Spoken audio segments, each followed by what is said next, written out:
یہ وطن تمہارا ہے، تم ہو وطن چمکتے ہوئے کنکروں کا نام نہیں، یہ تیرے جسم تیری روح سے عبارت ہے۔ کیونکہ رات چاہے کتنی ہی تاریک کیوں نہ ہو، اجالا مقدر ضرور بنتا ہے۔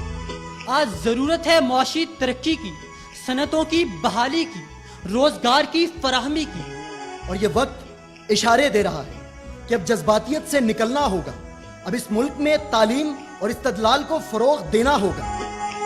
عورت قابل صد احترام، رب کا قیمتی انعام اور معاشرتی اکرام کا پیام ہے۔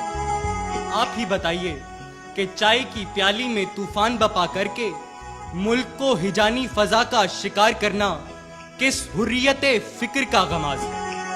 حالات کے ماتم اور جذبات کے ماتم کا تعین کرنے سے پہلے ہم سوچیں کہ مجرم کون ہے۔ میں یہ سمجھتا ہوں کہ اب اس نسل کے لیے جو آگے کا راہ ہے وہ صرف تقریر کی، جذبے کی، جوش کی راہ نہیں ہے، اب آپ کے لیے عمل کی راہ ہے۔